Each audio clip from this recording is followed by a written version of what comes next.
Hello students, welcome back to my channel Shubham lecturer, myself Shubham Goswami. आज का ये video उन सभी स्टूडेंट्स के लिए इंपॉर्टेंट है जो इस बार 12th में हैं और जिनको बोर्ड एग्जाम 2023 देना है, क्योंकि ये वीडियो क्लास 12 केमिस्ट्री का एक बहुत ही इंपॉर्टेंट वीडियो है। तो जितने भी स्टूडेंट इस बार 2023 बोर्ड एग्जाम देने वाले हैं वो आज के इस वीडियो को शुरू से लेकर लास्ट तक देखेंगे, क्योंकि ऐसा वीडियो आपको कहीं नहीं मिलेगा। और आपका बोर्ड एग्जाम बहुत ज्यादा नजदीक है। अब आपको ऐसी तैयारी करनी है, बहुत कम समय है और कम से कम समय में आपको तैयारी कैसे करनी है ताकि हर एक सब्जेक्ट में आप 90% प्लस मार्क अचीव कर सकें। तो देखिए स्टूडेंट, कम से कम समय में तैयारी करने का सिर्फ एक ही तरीका है, आपको हार्ड वर्क के साथ स्मार्ट वर्क भी करना होगा। यानी कि आप हार्ड वर्क तो कर रहे हैं, आप चैप्टर्स को पढ़ रहे हैं, ठीक है, सिलेबस को पढ़ रहे हैं, लेकिन स्मार्ट वर्क का मतलब क्या होता है? स्मार्ट वर्क का मतलब होता है आप उन टॉपिक को ढूंढिए, हर एक चैप्टर में उन टॉपिक्स को सर्च कीजिए जो आपके बोर्ड एग्जाम के लिए बहुत ज्यादा इंपॉर्टेंट है और जिनके आने के चांसेस 99% हैं। आपको उन टॉपिक को ढूंढना है, क्योंकि चैप्टर में तो बहुत सारे टॉपिक होते हैं, लेकिन हर एक चैप्टर में ऐसे कुछ टॉपिक होते हैं जो बहुत ज्यादा इंपॉर्टेंट होते हैं। तो मैं आपको केमिस्ट्री के चैप्टर वाइज टॉपिक्स को बता रहा हूं, जिसमें आज बारी है चैप्टर 5 की, ठीक है। चैप्टर 5 जो हमारा है पृष्ठ रसायन, इस चैप्टर से टोटल 9 ऐसे इंपॉर्टेंट टॉपिक हैं जो आपके बोर्ड एग्जाम में हमेशा आते रहते हैं, तो इस बार भी पूछे जा सकते हैं। यानी कि जो आपका चैप्टर 5 है केमिस्ट्री का पृष्ठ रसायन, ये एक ऐसा चैप्टर है जिससे आपके बोर्ड एग्जाम में लघु उत्तरीय प्रश्न, अति लघु उत्तरीय प्रश्न आने के चांसेस सबसे ज्यादा होते हैं और इस चैप्टर से विस्तृत उत्तरीय प्रश्न आने के चांसेस बहुत कम होते हैं। तो आपको पता है कि केमिस्ट्री के पेपर में लघु उत्तरीय प्रश्न ज्यादा आएंगे, तो क्यों ना हम इस चैप्टर को पूरी तरह क्लियर कर लें, क्योंकि इकलौता ये ऐसा चैप्टर है जिसमें 9 टॉपिक इंपॉर्टेंट हैं। वो 9 टॉपिक कौन कौन से हैं, चलिए एक एक को देखते हैं। तो वीडियो स्टार्ट करने से पहले आप इस वीडियो को लाइक कर दीजिएगा, चैनल पर नए चैनल को भी सब्सक्राइब कर लीजिएगा और बेल आइकन को भी प्रेस कर लीजिएगा ताकि सभी वीडियो आपको टाइम से मिलते रहें। तो देखिए सबसे पहले देखिए वो कौन से 9 टॉपिक हैं जो हम इस वीडियो में पढ़ेंगे। पहले 9 टॉपिक को मैं बता दूंगा, फिर एक एक करके हम सभी को पढ़ेंगे।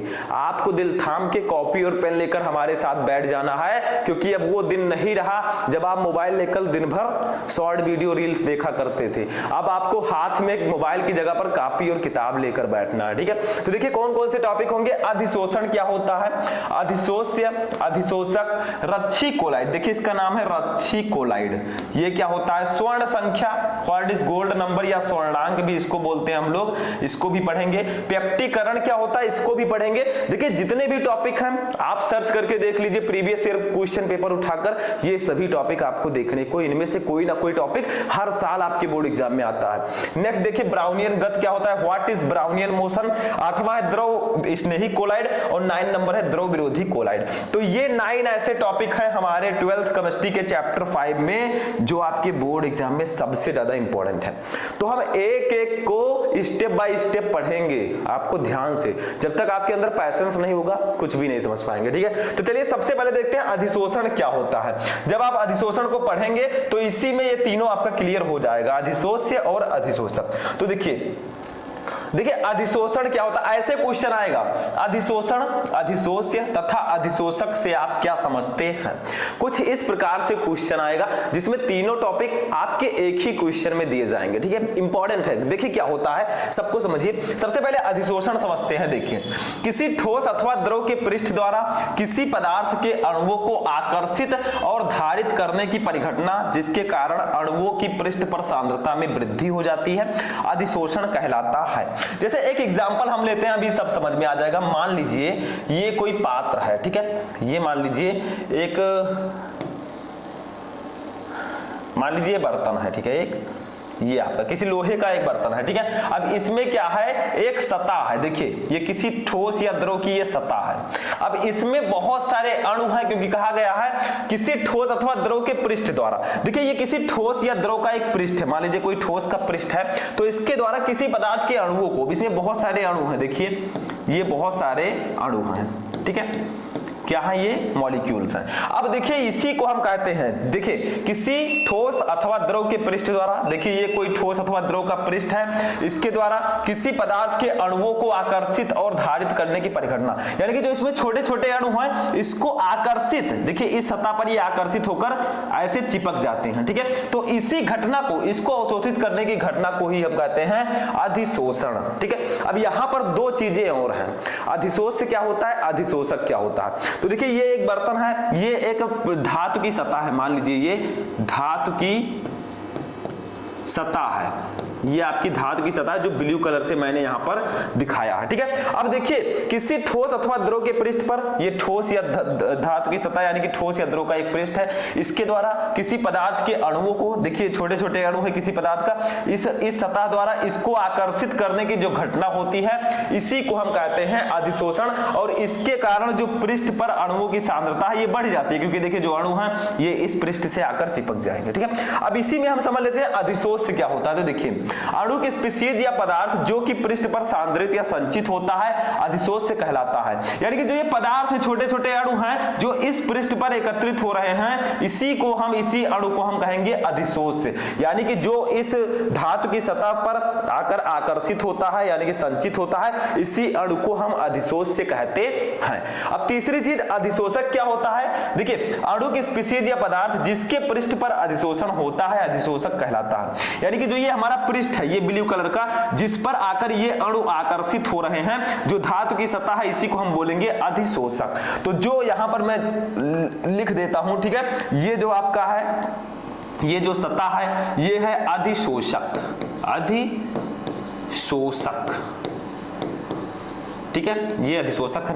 ये जो छोटे छोटे अणु आपको दिख रहे हैं ये हैं अधिशोष्य, अधिशोष्य, ठीक है, अधिशोष्य। और इस पूरी घटना को हम कहते हैं अधिशोषण, ठीक है। समझ में आया, इसको थोड़ा अच्छे पे लिख दीजिएगा, कट हो गया है। तो देखिए अधिशोषण क्या होता है, किसी ठोस अथवा द्रव के पृष्ठ द्वारा किसी पदार्थ के अणुओं को आकर्षित और धारित करने की परिघटना जिसके कारण अणु की पृष्ठ सांद्रता में वृद्धि हो, वो अधिशोषण कहलाती है। यानी कि किसी धातु की सतह पर, ठीक है, अणुओं को आकर्षित करने की जो प्रक्रिया होती है इसको हम अधिशोषण कहते हैं। और जो अणु इस सतह पर आकर्षित होता है उसे अधिशोष से कहते हैं, और जिस सतह पर इन अणुओं का अधिशोषण होता है उसे अधिशोषक कहते हैं। तो तीनों डेफिनेशन एक ही में मैंने आपको बता दिया, बहुत ही सिंपल है। तो ये होता है अधिशोषण। जैसे आप ले लीजिए, मान लीजिए ये मेरा एक कपड़ा है, ठीक है, अब मैं कोई पेन लेकर आता हूं या स्केच लेकर आता हूं, अगर इसके संपर्क में मैं ऐसे रख दूंगा तो क्या होगा, उसकी जो स्याही है वो इससे, ये जो कपड़ा है उस स्याही को सोख लेगा, तो यहां पर भी अधिशोषण की क्रिया होगी, ठीक है। तो ये समझ में आ गया पूरा, कोई प्रॉब्लम नहीं, ठीक है, इसको आप लोग नोट कर लीजिए। अब देखिए ये जो चैप्टर हमारा है इसमें ज्यादातर डेफिनेशंस हमसे पूछे जाते हैं, यानी कि परिभाषाएं ज्यादातर इसमें डेफिनेशंस आएंगी, तो वो आपको याद रखना है, क्योंकि उसमें कोई ट्रिक नहीं है, जो मैं आपको बता दूंगा आप जाकर बोर्ड एग्जाम में लिख आएंगे, ठीक है। तो देखिए अधिशोषण। अब नेक्स्ट क्वेश्चन हमारा क्या है, रच्छी कोलाइड क्या है, एक उदाहरण दीजिए। देखिए कभी कभी आता है रच्छी कोलाइड क्या होता है। अब देखिए इसमें आपको डेफिनेशन समझना होगा, आखिर रच्छी कोलाइड होता क्या है। ये क्वेश्चन डायरेक्टली आता है और ये मोस्ट इंपोर्टेंट क्वेश्चन है, VVI क्वेश्चन, ठीक है। तो देखिए होता क्या है, जब किसी द्रव विरोधी कोलाइड विलयन में, अभी मैं आगे बताऊंगा द्रव विरोधी कोलाइड क्या होता है, ठीक है, में वैद्युत अपघट्य का विलयन मिलाने से पूर्व द्रव स्नेही कोलाइड विलयन की कुछ मात्रा को डाला जाता है, तो द्रव विरोधी कोलाइड का स्कंदन रुक जाता है, अर्थात उसका स्थायित्व बढ़ जाता है, यह प्रक्रम रक्षण कहलाता है। और वे द्रव स्नेही कोलाइड जिन्हें डालने पर द्रव विरोधी कोलाइड का स्कंदन से स्थायित्व बढ़ जाता है, इसी को हम रच्छी कोलाइड कहते हैं। और इस प्रकार प्राप्त द्रव विरोधी कोलाइड विलयन को रच्छी कोलाइड हम कहते हैं, ठीक है। तो ये एक डेफिनेशन है, इसमें कोई ऐसा ट्रिक नहीं है कि मैं आपको बता दूंगा आपको तुरंत याद हो जाएगा, क्योंकि आपको समझना होगा, चीजों को समझिए, उसको सुबह उठकर याद कीजिए, तभी आपको समझ में आएगा, क्योंकि जो डेफिनेशंस होती है उसको आपको याद ही करना होता है, ठीक है। तो देखिए जब किसी द्रव विरोधी कोलाइड विलयन में वैद्युत अपघट्य का विलयन मिलाया जाता है, तो पूर्व द्रव स्नेही कोलाइड विलयन की कुछ मात्रा को जब हम डालते हैं तो द्रव स्नेही कोलाइड का स्कंदन रुक जाता है, ठीक है, अर्थात उसका स्थायित्व बढ़ जाता है। यह प्रक्रम कहलाता है रक्षण यानी कि प्रोटेक्शन, ठीक है। वे द्रव स्नेही कोलाइड जिन्हें डालने पर द्रव विरोधी कोलाइड का स्कंदन से स्थायित्व बढ़ जाता है रक्षी कोलाइड कहलाते हैं, और इस प्रकार प्राप्त द्रव विरोधी कोलाइडी विलयन को रक्षी कोलाइड कहते हैं, ठीक है। तो ये आपका हो जाएगा रक्षी कोलाइड। समझ में आ गया। अब इसका एक उदाहरण भी हमें बताना है, चलिए देखते हैं, एक उदाहरण देख लेते हैं हम साइड में। देखिए, जैसे देखिए मान लीजिए कि गोल्ड के कोलाइडी विलयन में यदि सोडियम क्लोराइड का विलयन मिला दिया जाए तो यह अस्कंदित हो जाता है, किंतु इस कोलाइड विलयन में यदि जिलेटिन की अल्प मात्रा डाल दी जाए तो NaCl विलयन द्वारा अस्कंदन रुक जाता है। इस प्रकार जिलेटिन यहाँ एक रक्षी कोलाइड में कार्य करता है, यानी कि जो रक्षी कोलाइड होता है उसको डालने पर जो अस्कंदन होता है वो रुक जाता है, ठीक है। तो ये आपका होगा उदाहरण। अब इसको तो आपको समझना पड़ेगा क्योंकि इसका कोई ट्रिक नहीं है, ठीक है, ऐसे डायरेक्टली आपको लिखना होता है बोर्ड एग्जाम में। चलिए नेक्स्ट टॉपिक देखते हैं, ये भी आपको समझ में आ चुका होगा। देखिए नेक्स्ट टॉपिक, देखिए स्वर्ण संख्या या स्वर्णांक की परिभाषा लिखिए।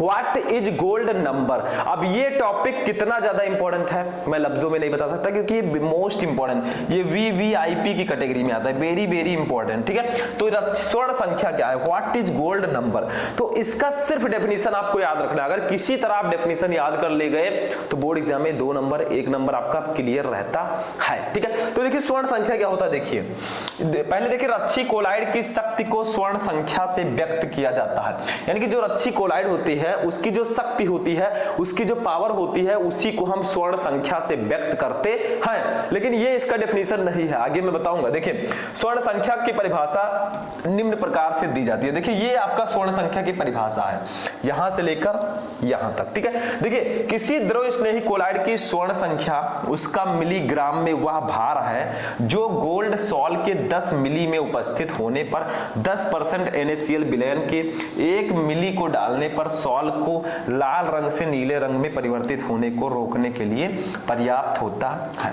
अब देखिए इसका डेफिनेशन बहुत ही टफ है, ठीक है। बहुत सारे स्टूडेंट कहेंगे सर ये तो मुझे याद ही नहीं होगा, तो देखिए कुछ भी असंभव नहीं है। अगर आप लोग इसको याद करना चाहते हैं तो याद कर सकते हैं। क्या है, देखिए किसी द्रव स्नेही कोलाइड की स्वर्ण संख्या उसका मिलीग्राम में वह भार है, यानी कि जो स्वर्ण संख्या है वो द्रव स्नेही कोलाइड की मिलीग्राम में वह भार है जो गोल्ड सॉल के 10 मिली में उपस्थित होने पर, यानी कि अगर ये गोल्ड सॉल के 10 मिली में उपस्थित हो तो 10% NaCl विलयन के 1 मिली को डालने पर सॉल के लाल रंग से नीले रंग में परिवर्तित होने को रोकने के लिए पर्याप्त होता है।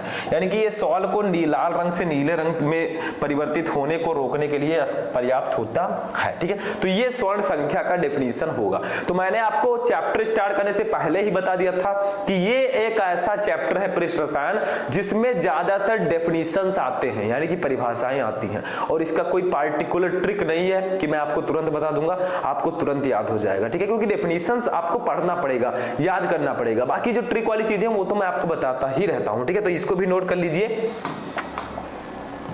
नेक्स्ट टॉपिक देखते हैं पेप्टीकरण। अब पेप्टीकरण भी बहुत ही सिंपल है और बहुत ज्यादा इंपॉर्टेंट है। व्हाट इज पेप्टाइजेशन, पेप्टीकरण क्या होता है, तो पेप्टीकरण की क्रिया को एक उदाहरण द्वारा समझाइए कि पेप्टीकरण होता क्या है, इसको उदाहरण द्वारा आपको समझाना है।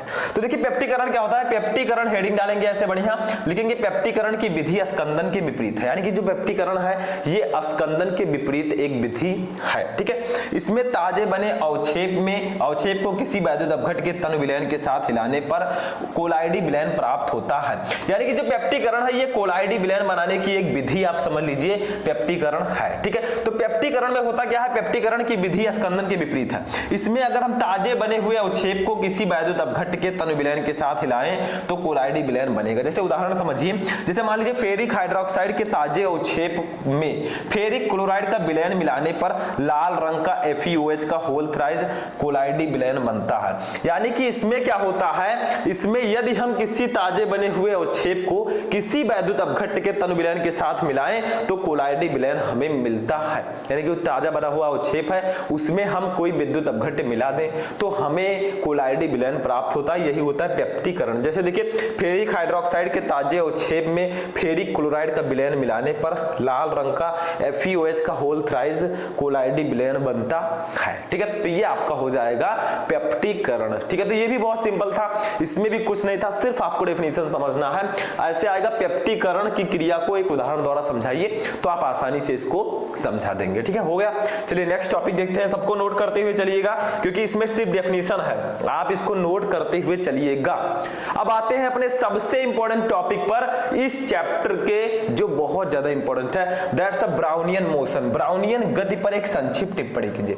नाम से स्पष्ट है ब्राउनियन गति, गति का मतलब कोई कण यहां पर गति कर रहा है। ठीक है, अभी मैं चित्र के साथ समझाऊंगा, पहले इसको पढ़ लेते हैं फिर इसको मैं चित्र के साथ समझाता हूं। देखिए, कोलाइडी सॉल में कोलाइडी कणों की लगातार टेढ़ी मेढ़ी गति को ब्राउनियन गति कहा जाता है। इतना ही अगर आप याद रखते हैं कि कोलाइडी सॉल में कोलाइडी कणों की लगातार टेढ़ी मेढ़ी गति को ब्राउनियन गति कहते हैं, यानी कि कोलाइडी कणों की जो टेढ़ी मेढ़ी गति होती है उसी को हम ब्राउनियन गति या ब्राउनियन मोशन कहते हैं। ठीक है, अब देखिए, ब्राउनियन गति कोलाइडी कणों के आकार और सॉल की सांद्रता पर निर्भर करती है। कोलाइडी कणों का आकार जितना छोटा और सांद्रता जितनी कम होगी, ब्राउनियन गति उतनी ही तीव्र होगी।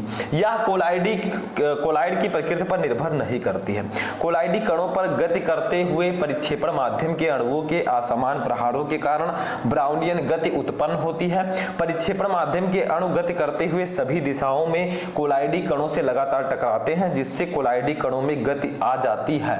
चूंकि कणों पर होने वाली टक्करों के बल असमान होते हैं। ठीक है, अब कोलाइडी का एक एग्जांपल मैं देता हूं, यहां पर साइड में देखिए, ये आपका मान लीजिए ये क्या है, ठीक है, ये आपका है कोलाइडी विलयन। क्या है ये? कोलाइडी, यहां पर लिखा गया था, देखिए आगे थोड़ा सा यहां पर लिखा है, क्या लिखा है? कोलाइडी सॉल में कोलाइडी कणों की लगातार टेढ़ी मेढ़ी गति को ब्राउनियन गति कहते हैं। ठीक है, तो देखिए ये आपका है कोलाइडी सॉल। देखिए ये पहले तो ये एक पात्र है, ठीक है, इसमें मैंने क्या ले लिया है, इसमें मैंने ले लिया, चलिए ये देखिए ये आपका कोलाइडी सॉल है। ठीक है, क्या है ये? कोलाइडी सॉल, तो इसका नाम लिख लेते हैं, ये आपका है कोलाइडी सॉल। कोलाइडी सॉल। अब देखिए कोलाइडी सॉल है तो इसमें कोलाइड के बहुत सारे कण होंगे छोटे छोटे। ठीक है, तो यहां पर छोटे छोटे कण होंगे कोलाइड के, जैसे देखिए ये, ठीक है, इसमें बहुत सारे ये क्या है? कोलाइडी कण, कोलाइडी कण। ठीक है, अब देखिए जो इसमें कोलाइडी कण होते हैं वो टेढ़ी मेढ़ी यानी कि इस प्रकार से ब्राउनियन गति वो करते हैं। यानी कि अगर इसी को हम देखें तो कुछ इस प्रकार से ये कण गति करते हैं, ये देखिए ये ठीक है, ये ऐसे ऐसे ये गति करते रहते हैं जो कण इसके हैं कोलाइडी कण, तो इसी को हम लोग बोलते हैं ब्राउनियन मोशन।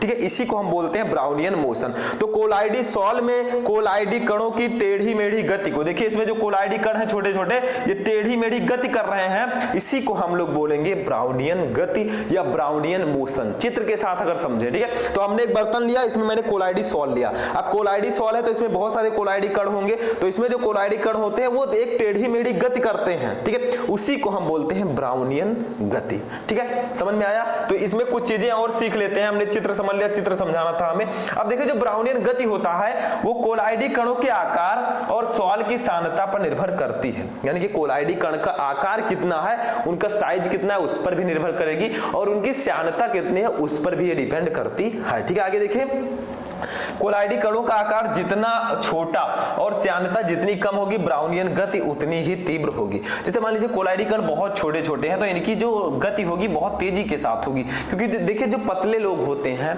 उनमें थोड़ा एक अलग लेवल का एनर्जी होता है। जो बहुत मोटे हैं उनमें क्या होगा, वो ज्यादा दौड़ नहीं पाएंगे, ज्यादा चल नहीं पाएंगे। वही चीज यहाँ पर भी समझ लीजिए, अगर कोलाइडी कण का आकार छोटा छोटा होगा तो उसकी जो ब्राउनियन गति है उतनी ही तेज होगी। जैसे कोई पतला आदमी है वो जितनी तेज दौड़ लेगा उतना एक बहुत मोटा आदमी नहीं दौड़ पाएगा। ठीक है, तो वही सेम चीज यहां पर भी है। अगर कोलाइडी कणों का आकार छोटा होगा तो ब्राउनियन गति बहुत तेजी से होगी, और अगर कोलाइडी कणों का आकार बड़े बड़े होंगे तो क्या होगा, ब्राउनियन मोशन बहुत स्लो होगा। ठीक है, बहुत स्लो होगा। तो वही यहां पर कहा जा रहा है कि कोलाइडी कणों का आकार जितना छोटा और सांद्रता जितनी कम होगी, ब्राउनियन गति उतनी ही तीव्र होगी। यह कोलाइड की प्रकृति पर निर्भर नहीं करती। कोलाइडी कणों पर गति करने हुए परिक्षेपण माध्यम के अणुओं अणुओं के असमान प्रहारों के कारण ब्राउनियन गति उत्पन्न होती है। ठीक है, यानी कि इसमें जो परिक्षेपण माध्यम के बहुत सारे अणु होते हैं वो असमान प्रहार करते हैं, जिसके कारण ब्राउनियन मोशन उत्पन्न होती है, जिगजैग मोशन। ठीक है, आगे देखिए, परिक्षेपण माध्यम के अणु गति करते हुए सभी दिशाओं में कोलाइडी कणों से लगातार टकराते हैं, जिससे कोलाइडी कणों में गति आ जाती है। चूंकि कणों पर होने वाली टक्करों के बल असमान होते हैं।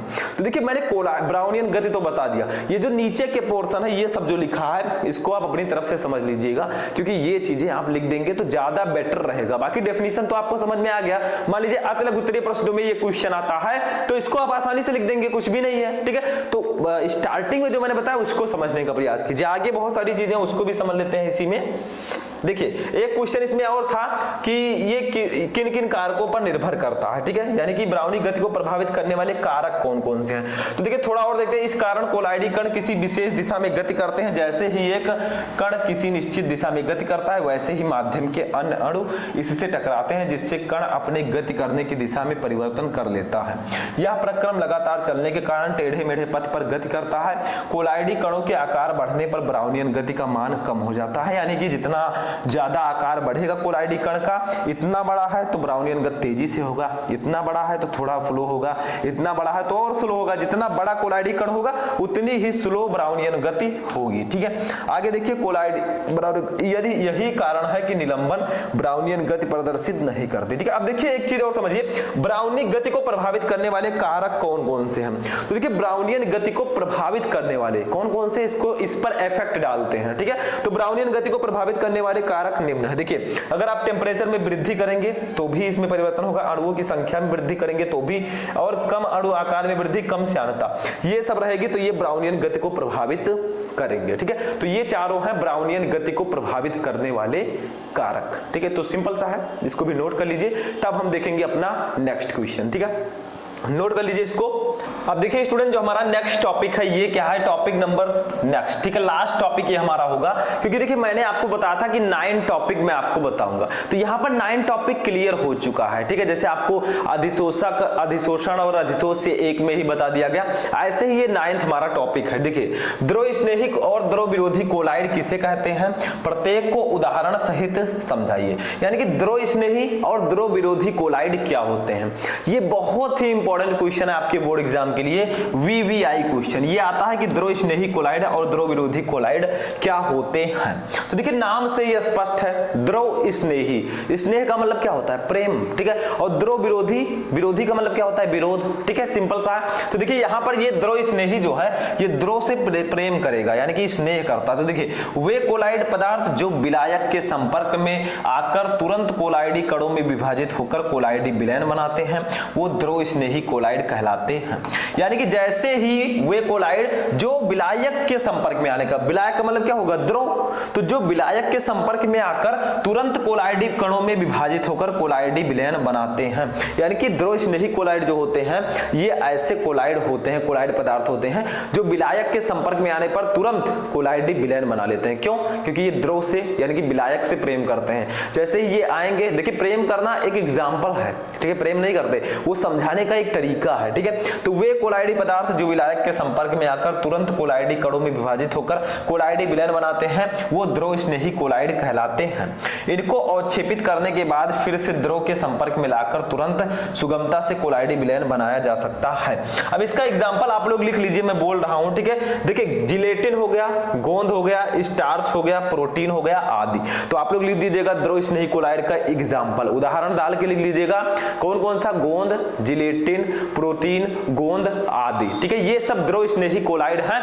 ये जैसे ही विलायक के संपर्क में आएंगे ये क्या करेंगे, कोलाइड विभाजित होकर कोलाइडी विलयन बनाएंगे। ठीक है, द्रव के संपर्क में आते ही ये कोलाइडी विलयन बना लेते हैं। नेक्स्ट क्वेश्चन, इसका एग्जांपल जरूर लिख दीजिएगा। देखिए, द्रव विरोधी कोलाइड क्या होते हैं, तो देखिए द्रव विरोधी जो द्रव का विरोध करते हैं। ठीक है, तो देखिए वे कोलाइड पदार्थ जो विलायक के संपर्क में आने पर सरलता से कोलाइडी विलयन नहीं बनाते। यानी कि द्रव विरोधी कोलाइड जो होते हैं ये विलायक के संपर्क में आने पर तुरंत कोलाइड विलयन नहीं बनाते, यानी कि सरलता से कोलाइड विलयन नहीं बनाते, क्योंकि ये विलायक से प्रेम नहीं करते, ठीक है। तो इसी को हम बोलेंगे द्रव विरोधी कोलाइड, ठीक है, इन्हें कहते हैं। देखिए इन्हें अवक्षेपित करने के बाद फिर से कोलाइड विलयन में परिवर्तित करना प्रायः कठिन है, यानी कि जो हमारा द्रव स्नेही कोलाइड है इसको हम अवक्षेपित करके फिर से द्रव के संपर्क में लाकर फिर से कोलाइड विलयन बना सकते हैं, यानी कि इसको हम उत्क्रमणीय कोलाइड भी बोलते हैं, रिवर्सिबल कोलाइड, क्योंकि इसको हम दोबारा फिर से कोलाइड विलयन हम बना सकते हैं, ठीक है। और द्रव विरोधी कोलाइड क्या होता है, ये इनरिवर्सिबल होता है, यानी कि ये अनुत्क्रमणीय होता है, इसको हम दोबारा कोलाइड विलयन में नहीं बदल सकते। देखिए क्या है, इन्हें अवक्षेपित करने के बाद फिर से कोलाइड विलयन में परिवर्तित करना प्रायः कठिन है, इसलिए अतः ये अनुत्क्रमणीय कोलाइड यानी कि इरिवर्सिबल कोलाइड कहलाते हैं, ठीक है। इसका भी एग्जांपल आप लिख लीजिएगा, जैसे धात्विक ऑक्साइड, मैं साइड में दोनों का चलिए लिख देता हूं, ठीक है, इधर स्पेस है नहीं, तो यहां पर आप लोग लिख दीजिएगा धात्विक ऑक्साइड एग्जांपल में, एग्जांपल धात्विक ऑक्साइड, ऊपर वाला एग्जांपल मैंने पहले ही बता दिया है, ऑक्साइड, ठीक है। या धात्विक हाइड्रोक्साइड, धात्विक हाइड्रोक्साइड का एग्जांपल क्या होगा बताइए, इसका एग्जांपल होगा जैसे Fe, देखिए मैं फिर से लिख देता हूं, FeOH का होल थ्राइस, ठीक है, ये आपका एग्जांपल होगा धात्विक हाइड्रोक्साइड। तो ऐसे आप लोग धात्विक ऑक्साइड, धात्विक हाइड्रोक्साइड, धातु सल्फाइड, ये सब जो होते हैं द्रव विरोधी कोलाइड्स होते हैं, ठीक है। तो ये आप लोग एग्जांपल लिख लीजिएगा, मैं बोल दे रहा हूं। जो पहला था आपका द्रव स्नेही कोलाइड, इसका एग्जांपल है प्रोटीन, जिलेटिन, गोंद, ठीक है, ये सब इसके एग्जांपल हैं। और जो आपका द्रव विरोधी कोलाइड है, इसके एग्जांपल है धात्विक ऑक्साइड, धात्विक हाइड्रोक्साइड, धातु सल्फाइड आदि, ये सब द्रव विरोधी कोलाइड्स होते हैं, ठीक है। तो आज का ये हमारा सेक्शन यहीं पर फिनिश होता है। हमने इसमें टोटल 9 टॉपिक देखे, देखिए द्रव विरोधी कोलाइड, द्रव स्नेही कोलाइड, ठीक है। उसके बाद में हमने देखा ब्राउनियन गति, पेप्टीकरण, स्वर्ण संख्या, और उसके बाद में हमने देखा रक्षी कोलाइड, और फर्स्ट में हमने देखा अधिशोषक, अधिशोष्य और अधिशोषण, ठीक है। टोटल ये हमारे हुए टोटल 9 टॉपिक्स, ठीक है। ये 9 टॉपिक मोस्ट इंपॉर्टेंट है आपके बोर्ड एग्जाम के लिए। तो अब आप लोग देखिए चैप्टर 5 तो आप लोग ऑलरेडी पढ़ चुके होंगे, लेकिन ये बताइए कि इन 9 टॉपिक्स में से कितने टॉपिक आपके पहले ही क्लियर थे, ठीक है। तो देखिए ये थे आपके 9 मोस्ट इंपॉर्टेंट टॉपिक, इसको आप तैयार कर लीजिएगा, नोट कर लीजिएगा। तो इस वीडियो में मैंने आपको बताया 9 most important topic 12th chemistry के चैप्टर 5 का, ठीक है। अगर आप लोग चाहते हैं कि चैप्टर 6 का भी मैं वीडियो ऐसे लेकर आऊं, तो इस वीडियो को लाइक कर दीजिएगा, चैनल पर नए चैनल को भी सब्सक्राइब कर लीजिएगा। तो चलिए हम मिलते हैं किसी नेक्स्ट वीडियो में नेक्स्ट टॉपिक के साथ, तब तक के लिए जय हिंद।